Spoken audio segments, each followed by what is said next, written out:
할렐루야, 안녕하세요. 기도학교에 오신 여러분을 진심으로 환영합니다.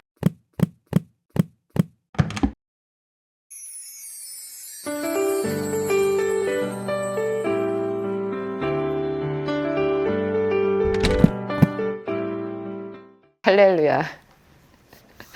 제가 할렐루야라는 말을 잘 안 쓰는데 오늘은 절로 할렐루야가 나오네요. 제 마음이 아침에 제가 시편 100편을 계속 암송하면서 온 땅이여 여호와께 즐거운 찬송을 부를지어다. 기쁨으로 여호와를 섬기며 노래하면서 그 앞에 나아갈지어다.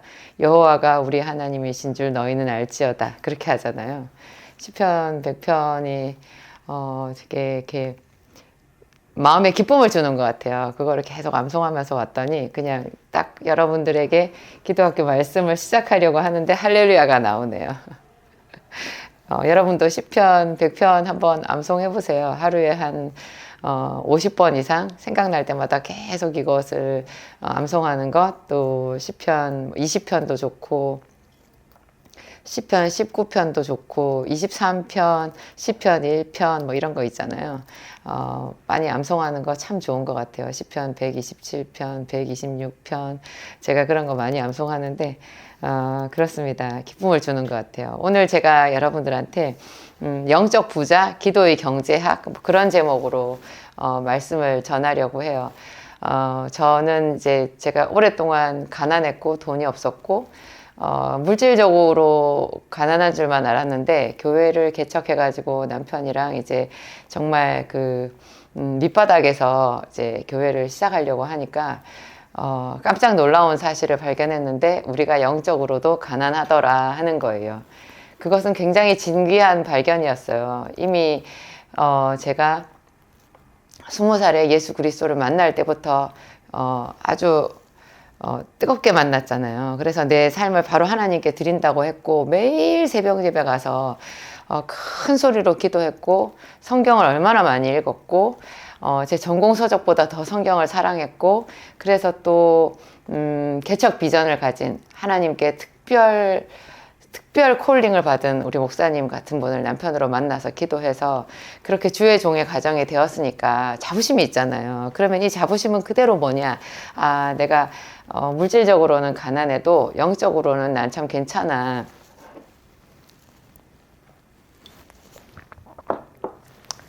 그런 자부심이죠. 그런 자부심 가진 분들이 신앙생활 좀 하신 분들 중에서는 거의 대부분인 것 같아요. 나는 주일 예배는 절대 안 빠져 이러는 분들도 그 나름의 그 선에서 자부심이거든요. 자기는 그러면 주일 예배는 절대로 안 빠진다 하면 어느 정도로 믿음의 기반이 닦인 그런 사람이라는 이야기인데요. 하나님은 긍휼히 여기시니까 우리들을 다 사랑해 주시고 그냥 초신자라고 해도 하나님은 다 이뻐해 주시고 그렇거든요. 하지만 영적인 세계에 있어서 또 심지어는 천국에도요 똑같이 획일적이지 않아요. 천국에 여러분 계급이 있다는 거 아세요? 천국에 해의 영광이 다르고 달의 영광이 다른데 별과 별의 영광이 다르도다 이렇게 말했어요. 사도 바울은 하늘나라에서 큰 상을 받는 사람도 있고 겨우 구원을 받는 사람도 있는 거예요. 물론 전체적으로 다 천국에 들어간다는 것 자체가 영광이겠지만 하나님 나라에 군사된 자로서 먼저 된 자가 있고 나중된 자가 있다고 했잖아요. 그런데 이제 하나님은 먼저 된 자가 되기를 우리에게 바라시는 거고 그런 다름질하는 자들이 더 많이 다름질하는 자가 하나님 나라에서 칭찬을 받는 거고 뒤처지는 자들은 뒤처지다가 겨우 구원이라도 받으면 다행인데 자칫하다가는 믿음에서도 아예 떨어져 버릴 수도 있는 거죠. 위험한 거예요. 그래서 하나님은 다름질하는 자가 되어라 이렇게 얘기를 하시는데요. 영적인 부자가 우리가 되어야 돼요. 그래서 제 남편과 제가 열심히 이제 도심지에서 목회를 하면서, 정말 전도가 되지 않고, 아무리 기도를 해도 그 기적이 나타나지 않고, 뭐 병든 자가 우리 교회에 오면 우리가 같이 기도했을 때 치유되는 역사가 좀 있었으면 좋겠잖아요. 그래야, 큰 위로가 되고, 그걸로 해서 복음의 능력이 나타나서 전파력이 생겨가지고 불신자들이 하나님께로 돌아오고 뭐 이럴 텐데, 그 어떤 능력도 나타나지 않더라고요. 아무리 기도해도. 그래서 저희가 정말 냉엄한 현실에 직면한 거죠. 냉엄한 현실에 맞닥뜨린 거죠. 아, 우리가 영적으로도 가난하구나 하는 거 있잖아요. 그거를 저희 마음에 딱 받아들인 것이 거룩한 출발점이었던 것 같아요. 그게 거룩한 출발점이에요. 여러분도요, 신앙생활 하신 지 오래됐다고 하더라도 지금이 새로운 출발선이다라고 생각하면 갑자기 마음이 뜨거워지고요. 모든 생활의 모든 방면에서 특히 이 신앙생활 예배에 있어서 새바람이 들어와요. 그냥 내가 늘 하던 예배 이렇게 생각하면 그냥 좀 밋밋하거든요. 심드렁해요. 그래서 처음 사랑을 잊어버렸다, 처음 사랑을 버렸다 하는 에베소 교회 같이 되는 것 아니겠어요? 우리가 오늘 새로 시작이다. 나는 영적으로 가난한데 오늘 여기서 첫 발을 내딛는다. 이렇게 생각하면 첫날은 항상 뜨거운 것 같아요. 매일매일 첫날이면 되는 거죠. 하나님은 우리에게 기도는 모으는 것이라고 말씀하고 계신 것 같아요. 성경에는 딱 기도는 모으는 것이다 이 단어는 없는데요. 제가 하나님께 기도하면서 저에게 하나님께서 보여주신 꿈과 어떤 특별한 계시의 말씀이 그런 종류의 것이었어요. 제가 한 번은 꿈을 꿨었거든요. 꿈에 제가 물가를 이렇게 걸어가고 있는데 바닥에 그 모래가 있었거든요. 그 모래에 동전이 떨어져 있는 거예요. 100원짜리 동전이었어요. 깜짝 놀라가지고 동전을 주웠는데 한 걸음 가니까 또 100원짜리 동전 한 3개가 떨어져 있고 깜짝 놀라서 좋아하면서 주웠더니 걸음마다 나중에는 500원짜리 동전도 떨어져 있고 지폐는 없었어요. 주로 다 동전인 거예요. 그래서 얼마 가지 않아서 이 주머니에 두둑하게 동전이 모였어요. 동전이 모였는데 이렇게 제가 또 다른 물가로 이렇게 갔거든요. 거기 갔더니 거기 배가 있고 정말 하늘이 그렇게 화창할 수가 없고 햇빛이 너무너무 보석처럼 아름답게 그 햇빛이 이렇게 내려오고 있는 거예요. 근데 제가 그곳에 직감적으로 알았어요. 그곳에 그 물가에 메어져 있는 그 배를 타야 되는 거예요. 배를 타고 그 잔잔한 물가로 나가야 돼. 저 바깥으로 나가야 되는데 제가 걱정했어요. 나 저 백삭시 없는데 어떡하지? 그랬더니 옆에 어떤 사람이 있었는데 그 사람이 저에게 생각나게 해줬어요. 네가 금방 주웠던 그 동전들 그게 배삭시라고, 그걸 배삭스로 쓰면 된다고 그렇게 얘기를 하는 거예요. 그래서 제가 하여튼 그러면 되는구나 이렇게 생각하고는 정말 그 사공에게 배삭스를 내고 배를 타고 이렇게 배가 출발했거든요. 그런 꿈을 꾼 적이 있는데 그 꿈을 꾸고 난 뒤에 하나님께서 저한테 이렇게 해석을 해주셨어요. 보통 꿈을 꾸고 딱 깨는 시점 있잖아요. 이렇게 정신이 딱 들 때 비몽사몽, 아직까지 비몽사몽할 그때 꿈에 해석이 되는 경우가 참 많이 있거든요. 하나님께 그 순간에 이게 무슨 뜻이지? 하나님 이게 무슨 뜻이에요? 이렇게 물어보면은 그 순간에 바로 이렇게 머리를 열어서 해석이 되는 경우가 많이 있는데요. 여러분, 그 동전이 떨어져 있는 것이 제가 매일매일 드리는 기도의 값이래요. 그래서 제가 하나님께 그랬어요. 하나님, 왜 동전이에요? 그것도 100원짜리 동전은 뭐예요? 500원짜리는 뭐예요? 제가 그랬거든요. 그 돈 모아가지고 뭘 하냐고요. 그랬더니 하나님께서 또 즉시로 얘기하셨어요. 그래서 매일 기도하는 거지. 그래서 그게 쌓이는 거야. 그러셨어요. 그거를 쌓아가지고 어떤 시점에 갔을 때, 정말 그 깊은 또 다른 차원의 영적인 세계로 들어가게 되는데 그 배를 탈 때 그 영적인 은혜, 또 다른 차원의 은혜로 들어가는 그 문에서 그 비용을 지불하는 거예요. 그때까지 기도했던 그 기도를 쌓아서 그것을 비용으로 지불하고, 그렇지만 그건 은혜죠. 비용이라고 하더라도 그 자체가 처음부터 은혜잖아요. 그 은혜로 그 비용을 지불하고 이제 하나님과 더 깊은 영적인 세계로 들어가게 된다라는 거죠. 이런 단계는요, 우리가 나중에 천국 문 앞에 갔을 때도 똑같은 것 아니겠어요?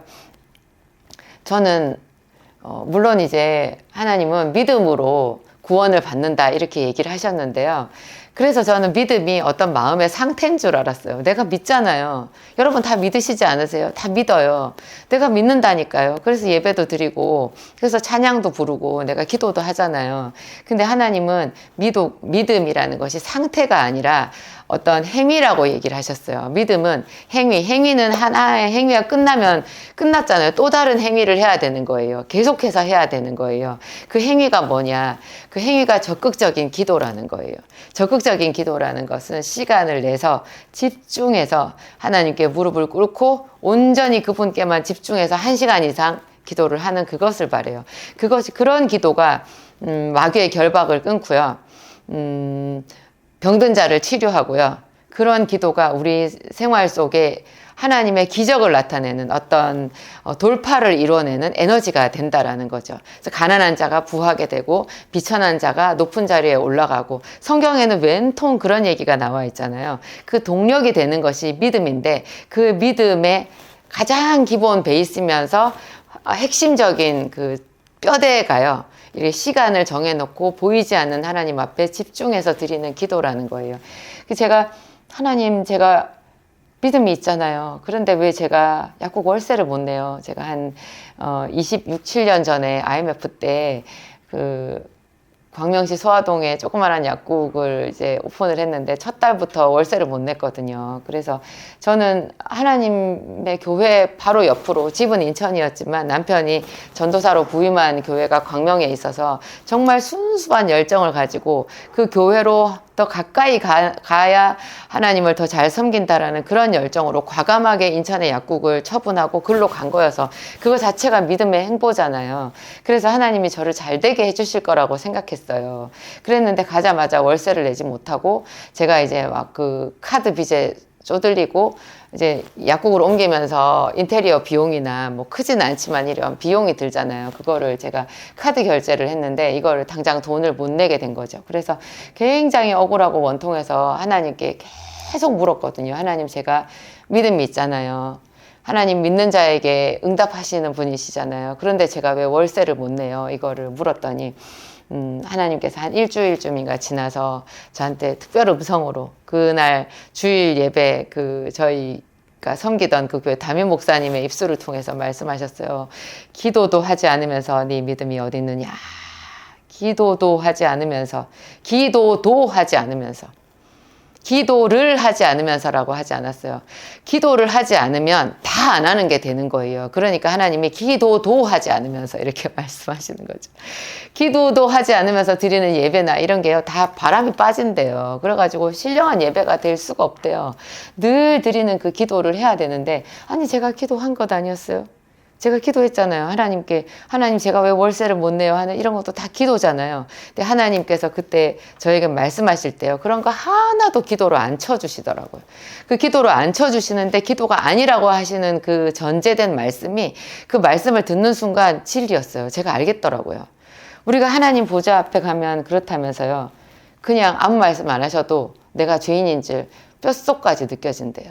그분이 거룩하신 분이라는 거를 그냥 알게 된대요. 예수님 얼굴 그냥 보면 안 돼요. 안 돼요.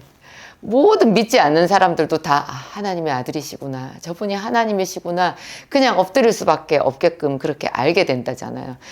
그냥 알겠더라고요. 제가 기도를 한 게 아니라는 것, 전혀 기도를 한 게 아니라는 것. 길 가면서 한 기도, 잠깐씩 묵상으로 한 기도, 성경 읽으면서 한마디씩 하나님 앞에 던졌던 그런 말씀은 전혀 어떤 영적인 파워가 있는 믿음의 기도가 아니라는 거예요. 기도는 보이지 않는 하나님 앞에 보이는 것 없고 잡히는 것 없어도 그 1시간 이상 오롯이 집중해서 몸부림쳐서 하는 기도 있잖아요. 집중하기 위해서 몸부림을 친다는 거죠. 간절한 마음으로 한다라는 거예요. 그런 게 기도라는 거죠. 그게 기도의 대가라는 거예요. 비용이라는 거예요. 보이지 않는 하나님께 드리는 기도이기 때문에 그게 믿음이 없이는 못한다라는 거죠. 그 기도를 하는 자가 그런 믿음이 있다라는 거예요. 저는 믿는다고 하는 사람들을 수없이 많이 보는데요, 자기가 기도한다고 말하는데 가만히 보면 이런 집중해서 하는 기도가 있는 사람은 거의 없어요. 거의 없어요. 목사님들도 그래요. 전도사님들도 그래요. 그냥 권사님들도 그래요. 정말 집중해서 이렇게 하나님 앞에 온전하게 매일매일 기도 생활을 하고 있는 사람들은 정말로 희귀하더라는 거죠. 그런데 이런 사람들이 한 사람 두 사람 붙고 모여가지고 온 교회가 그렇게 기도를 하게 될 때 사도행전적인 그런 역사가 나타나게 되는 것 같아요. 하나님은 그래서 말씀하셨어요. 인자가 세상에 올 때 믿음을 보겠느냐. 그 누가복음 18장인가요? 거기 보면 항상 기도하고 낙심하지 말아야 될 것을 비유로 말씀하시면서 이렇게 나오잖아요. 비유로 말씀하시되 어느 고을에 어느 마을에 한 재판장이 하나님을 두려워하지 않고 사람을 무시하는 재판장이 있는데 그에게 한 과부가 찾아가서 매일매일 이런 거 내 원한을 갚아주소서 이렇게 말했다는 그 이야기가 나오잖아요. 그 재판장이 들은 척도 안 하죠. 그런데 그 과부가 매일 와서 자기를 번거롭게 하니까 나중에 생각하잖아요. 내가 하나님을 무시하고 하나님을 두려워하지 않고 사람을 무시하지만 저 과부가 나를 매일 저렇게 번거롭게 하니까 내가 귀찮아서라도 번거로워서라도 저 과부의 기도를 저 과부의 원한을 풀어주리라 이렇게 얘기했다고. 그러면서 그 밤낮 부르짖는 그 자기의 백성들에게 하늘에 계신 너희 천부께서 잠잠하시겠느냐 오래 참으시겠느냐 그렇게 말한 거예요. 우리가 생각할 때 기도하는 우리가 생각할 때 하나님이 그렇게 냉정하신 것 같은 느낌이 들 거라는 거를 하나님께서 비유로 말씀하신 것 같아요. 또 하나님도 우리의 기도가 일정 분량이 차기까지는 잠잠하신다는 거잖아요. 그래서 오래 참으시겠느냐 이런 말을 한 거예요. 오래 참으시겠느냐. 하나님께서 참으신다라는 말이 뭐예요? 우리의 기도를 들으시지만 일정 기간 동안 하나님이 응답해 주시지 않고 기도의 분량이 차기까지 기다리신다라는 거거든요. 그 기다리는 동안이 믿음의 분량이 채워지는 거고 우리의 믿음의 성장이 이루어지는 거고 그렇게 했을 때 우리의 죄악이 더 말끔하게 씻기고 하나님께서 주시는 그 응답이 더 소중한 응답이 되고 하나님과 우리 사이에 막힌 담이 헐어지는 그런 노동인 거죠. 이렇게 믿음의 역사인 것 같아요. 그래서 오래 참으시겠느냐. 너희 생각에는 오래 참으시는 것 같이 하나님께서 응답하지 않으시는 것 같아도 그것은 필요한 기간이고 하나님께서 오히려 너희를 기다리신다. 그렇게 말씀하신 거예요. 그 말씀의 끝에 그러나 인자가 세상에 올 때 믿음을 보겠느냐. 정말 그렇게 보이는 것 없고 잡히는 것 없는데 매일매일 하나님께 나와서 그 자비하심을 구하고 그 거룩하심을 앙망하고 하는 그런 깊은 기도를 하는 사람이 하나님이 보았을 때 정말 희귀하다는 거잖아요. 그렇지만 그런 한 사람이 나에게는 정말로 소중하다 그 말씀을 하고 계신 거예요. 안타까워하면서 하시는 말씀이 인자가 세상에 올 때 믿음을 보겠느냐. 나는 그런 기도자를 찾고 있다. 나는 그런 기도를 토대로 하나님을 바라면서 온전하게 예배하는 그 예배자를 찾고 있다. 이렇게 얘기를 하시는 거죠. 기도가 살아나야 예배도 살고요. 또 예배가 살면서 예배 중에 그냥 기도가 터지잖아요. 그래서 예배와 기도는 이렇게 뗄래야 뗄 수 없는 것 같고요. 온 교회 성도들이 주일날 하나님께 예배하기 위해서 모였다면 그 예배 말씀이 끝난 다음에 다 같이 뜨거운 마음으로 한 마음으로 통성으로 기도하고 그분을 찬양하는 그 기도의 시간이 반드시 필요한 것 같아요. 한 5분, 10분 정도는 찬양하면서 뜨겁게 기도하는 것이 그 예배의 멋진 마무리가 아닌가 제가 그런 생각을 해요. 그래서 하나님은 기도를 모으는 것, 쌓는 것이라고 얘기하셨고요. 저에게 이렇게 말씀하셨어요. 내가 너의 기도를 하나도 남김없이 다 듣고 있다. 제가 아까 제가 말씀드렸던 그 광명시 소화동의 그 작은 약국에서 월세가 밀려가지고 보증금을 반 이상 까먹고 물론 아주 조그마한 약국이라서 보증금도 얼마 안 되긴 했지만 그 보증금도 저는 빌린 거였거든요. 완전히 마이너스 인생이었어요. 그때. 제가 그때 아직 30살이 되기 전이었는데 인생의 쓴맛을 그때 다 본 것 같아요. 근데 매일매일 제가 그때 셋째 아이를 가져가지고 이제 여름은 다가오고 만삭이었는데요. 조제실에 방석 하나 깔고 거기에 무릎을 꿇고 배를 안고 배가 이렇게 나와가지고 배를 안고 제가 이 다리에 땀이 많은 체질이거든요. 그러면은 거기서 앉아가지고 무릎 꿇고 앉아서 기도를 하면 다리도 저린데요. 이 다리 사이에서 땀이 나가지고 방석이 젖었어요. 이렇게 물이 줄 흘렀었거든요. 그렇게 매일매일 기도를 하는데 어느 날 그날도 그 부른 배를 안고 출근하자마자 약국에 손님이 없으니까 그때 거기가 IMF였고 광명에 기아자동차 소화리 공장이 부도난 상태라서 저는 정말 큰일 난 거였어요. 그 동네가 다 부도난 동네였거든요. 아무도 약을 사 먹지 않는 거예요. 게다가 저는 제일 구석에 보이지도 않는 후미진 곳에 있는 작은 약국이었고, 그래서 더 굶어 죽을 지경이었어요. 출근하자마자 이제 손님도 안 오니까 뭐 하겠어요. 그래서, 늘 하던 대로 이제 조제실에 가서 방석에, 그 작고 얇은 방석 위에 내 몸을 탁 깔면서 앉았는데, 그냥 나도 모르게 낙심이 되더라고요. 그래서 눈물이 핑 돌았어요. 그러면서 탄식으로 제가 말했어요. 나 기도하다가 망하나 봐. 나 이렇게 기도만 하다가 망하나 봐. 그런 생각이 난 거죠. 정말 눈물이 났어요. 눈물이 핑 돌았는데, 눈물이 핑 돌면 하나님이 불쌍히 여기셔가지고, 아니다 얘야, 내가 여기 함께 있다, 이렇게 얘기하셔야 맞잖아요. 하나님은 긍휼이 많으시니까, 사랑이 많으시니까. 그 20대 후반에 임신도 해가지고 거의 막달이 다 돼가는 당신의 딸이 그 무거운 몸을 끌고 기도하면서 그런 낙심이 들면서 눈물이 나면 어루만져 주셔야 맞는데, 하나님은 믿음이 없는 사람들의 탄식에 대해서 이렇게 호통을 잘 치시더라고요. 그 풍랑이는 갈릴리의 배에서 제자들이 막 무서워해가지고 엄청 무서워하다가 배 밑바닥에 예수님께서 주무시고 계신 걸 보고 깨웠잖아요. 주여 주여 우리가 죽겠나이다. 그러면 너희 왜 이렇게 두려워하니? 내가 여기 있는데 왜 이렇게 두려워하니? 두려워하지 마라. 내가 이제 풍랑을 잠잠하게 해주겠다. 이러면서 부드럽게 말씀하시지 않고 너희에게 어찌하여 믿음이 없느냐? 그러면서 화를 내시거든요. 화를 내셔요. 저한테도 그때 굉장히 호통을 치셨어요. 내가 너의 기도를 하나도 남김없이 듣고 있다. 바로 그 앞에 하신 말씀이 내가 너 같은 줄 아느냐 그러셨어요. 사람은 참 진실하지 못해요. 저도 제 나름 되게 진실하다고 생각했는데 하나님이 제가 진실하지 못하다고 했어요. 왜냐하면 제가 제 삶을 하나님께 드린다고 했고 하나님은 내 생명이라고 고백을 해놓고도 그때 기도해봐야 소용이 없는 거 아니야 하고 의심한 거잖아요. 하나님이 안 계시다고 생각한 거고 하나님의 선하심과 진실하심을 다 뒤집어 엎는 혼자 그런 생각을 한 거예요. 그것은 하나님의 인격에 대한 모독이거든요. 그러니까 하나님이 굉장히 야단을 치시는 거죠. 내가 너 같은 줄 아느냐. 너는 그렇게 거짓이 많고 네가 한 말에 대해서 자주 뜻을 바꿀지 몰라도 나는 그렇지 않다. 나는 아브라함의 하나님, 이삭의 하나님, 야곱의 하나님이 아니냐. 나는 2000년 이상 작정하고 계획해서 내 아들 예수 그리스도를 세상에 보낸 전능하신 하나님이다. 나는 진실한 하나님이다. 그렇게 얘기하신 거예요.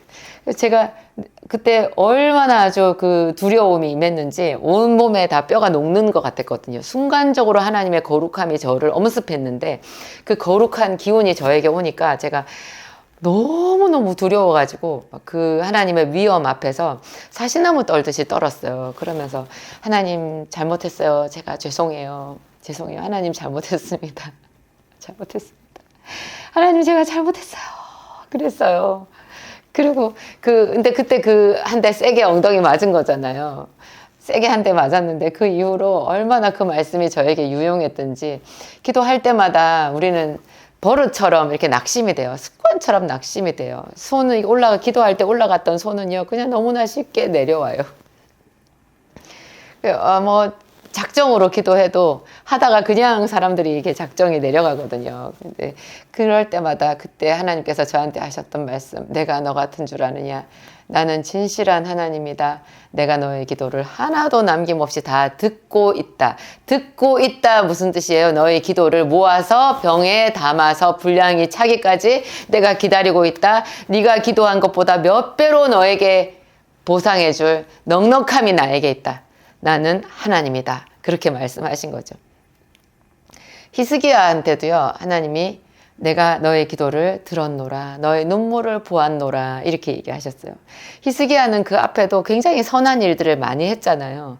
그래서 하나님께서 그 모든 것을 다 종합해서 그날 히스기야가 죽을 병이 들었고 이제 내 자리를 정돈하라, 네가 죽고 살지 못하리라 하는 이사야 선지자의 말을 들었을 때 벽을 보고 하나님의 얼굴을 구하면서 통곡하면서 기도했거든요. 하나님, 진실과 의로 제가 주를 섬기고 기도한 것을 기억하시옵소서. 그러면서 기도를 했어요. 그랬을 때 하나님께서 내가 너의 기도를 들었노라, 내가 너의 눈물을 보았노라.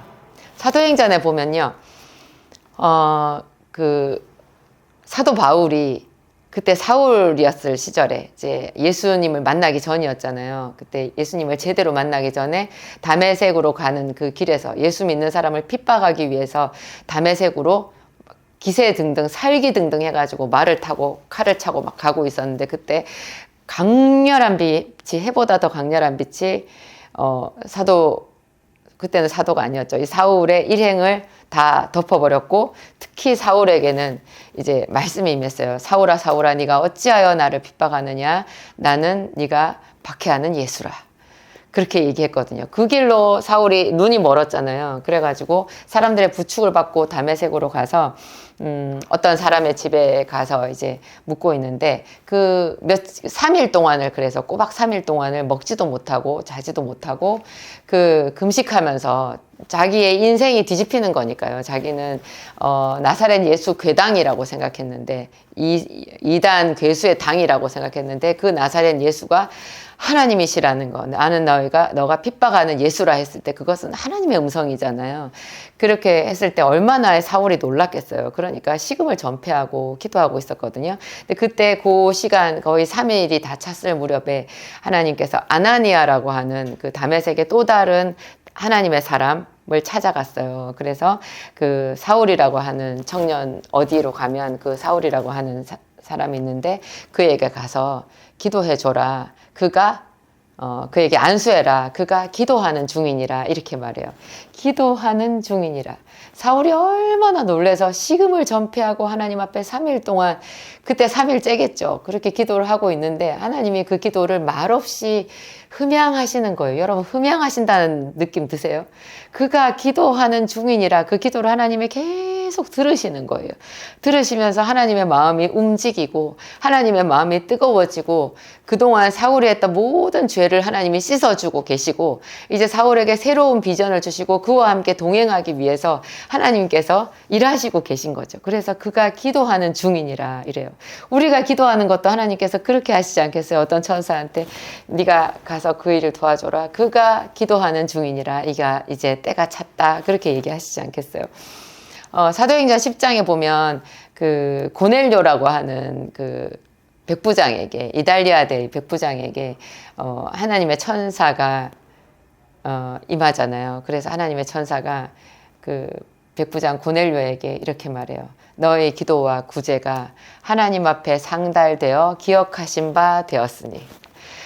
기도와 구제. 기도는 하나님께 드리는 거고, 구제는 이웃에게 하는 거잖아요. 하나님 사랑, 이웃 사랑. 이 두 가지를 고넬료가 다 했던 거죠. 이 두 가지가 합쳐졌을 때 하나님께서 그것을 다 받으시고 기억하시고 고넬료에게 예수 그리스도를 전하게끔, 예수 그리스도를 알게끔, 그렇게 특별히 사도 베드로, 당신께서 가장 아끼는 베드로 사도를 따로 또 하나님께서 훈련하셔가지고 이 고넬료의 집에 보내시잖아요. 너의 기도와 구제가 하나님께 상달되었느니라. 일회성으로 한 게 아니라 계속해서 해가지고요. 일정 분량이 찼을 때 그게 하나님 앞에 상달된다라는 거죠. 기도는 걸어가면서 하는 기도, 식사 기도, 잠자기 전에 잠깐 하는 기도, 예배 시간에 찬양하면서 하나님 앞에 웅얼웅얼 하는 그런 기도 정도가 아니고, 따로 시간을 내서 온전하게 집중해서 드리는 그 기도가 뼈대라는 것. 그런 기도가 매일매일 쌓였을 때 그의 영적인 부요가 쌓이고요. 하늘나라의 신령한 은혜들이 그에게 부어진다라는 거죠. 그래서 이게 기도의 경제학이에요. 제가 봤을 때. 하나님, 100원, 200원, 500원 그거 모아서 언제 해요? 그랬더니 하나님이 그래서 매일 하는 거지 그러셨어요. 그리고 제가 보니까 하나님은요, 제가 하는 기도 하나하나를 정말 객관적으로 하나님의 시각에서 그냥 딱 평가를 하시거든요. 100원짜리 기도, 어쩔 때는 500원짜리 기도, 우리 기도가 그것밖에 안 되잖아요. 근데 그게 계속 쌓였을 때 점점 그 기도의 가치가, 집중도가 높아지면서 올라가고요. 그리고 하나님이 거기에서 덤으로 본전보다 훨씬 비할 수 없이 많은 이자를 쳐주신다라는 생각이 들었어요. 그게 아버지의 사랑이고, 그게 하나님의 계산법인 것 같아요. 여러분도 그런 생각 하셨으면 좋겠어요. 내가 영적으로 부자가 아니라 나는 가난한 자야. 이게 마태복음 5장에서 말하는 심령이 가난한 자, 심령이 애통한 자, 그런 자가 아니겠어요? 그런 마음이라야 우리가 사도행전적인 그런 기적의 역사를 우리 생전에 볼 수 있을 거라는 그런 생각이 들었습니다. 기도하겠습니다. 하나님 감사합니다. 기도를 들으시는 하나님, 기도를 들으시는 하나님, 하나님 어찌 주께서 우리 비천한 자들의 기도를 귀를 기울여 들으시는지요. 잊지 아니하시고 그것을 기억하시고 그것을 모아두었다가 우리에게 넘치는 은혜로 보답해 주시는지요. 주는 기도하는 자를 찾으십니다. 그 기도와 구제와 온전한 예배로 하나님을 기쁘시게 하는 그런 믿음의 사람들을 찾으시고 그들을 통하여 역사하심을 알겠습니다. 성령 하나님, 당신은 기도의 영이시오니 수많은 믿음의 사람들을 기도의 자리로 이끄신 것처럼 오늘 우리 기도학교에 있는 사람들, 하나님 우리 형제와 자매들을, 저를 그 기도의 자리로 붙들어 주시옵소서. 하나님 매일 주님의 이름을 구하고 부르며 그 말씀으로 나아가는 우리들을 도와주시옵소서. 하나님 하늘문을 열어주시고 신령한 은혜를 내려주시며 우리가 무엇을 구해야 할지 어떻게 기도해야 될지 알게 하시고 우리가 참으로 이 세상에서 빛과 소금이 되게 정말 성령에 붙들린 자로서 사도행전적인 부흥을 일으키는 그런 믿음의 군사들이 되도록 도와주시옵소서. 하나님 우리는 연약합니다. 우리는 죄인입니다. 하나님의 말씀을 들어도 금세 잊어버리고 이 세상 것에 취해서 염려하고 근심하기에 빠른 그런 사람들입니다. 하나님 우리 아버지여, 우리를 불쌍히 여기시고 예수의 일을 가르쳐 주시옵소서. 주 예수의 거룩함을 우리에게 부어 주시옵소서. 주 예수 그리스도의 길을 따라가도록 우리를 붙들어 주시옵소서. 예수님 이름으로 기도합니다. 아멘.